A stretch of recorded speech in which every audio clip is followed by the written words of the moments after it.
अस्सलाम वालेकुम तार सुबह STV न्यूज़ आओ यहाँ वली मोहम्मद जाड़ो नज़र वजूदा मीरपुर बठोरे खां हिन रिपोर्ट ते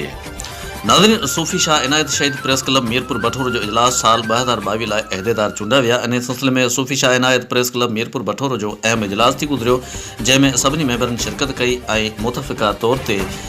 नए साल 2022 जे अहदेदारनि जी चूंड कई वई, जंहिंमें सरपरस्ती आला बाबू खैरपुरी, मेमन सदर शौकत सुमरो, सीनियर नायब सदर हाजी मूसा खटी, नायब सदर Nazir Lashari, general secretary Shahid Hussain Samoo, joint secretary Sajid Qadir Khaskheli, खजानची सजाद सुमरो, प्रेस सेक्रेटरी अकबर बुकेरो, इतला सेक्रेटरी सजाद मेमन ऐं ऑफिस सेक्रेटरी अकबर बुकेरो चूंडिया विया। जॾहिं त वर्किंग कमेटीअ ते मुख्तियार कर ज़ौर, मोहम्मद कासिम ज़ंग्रेज़,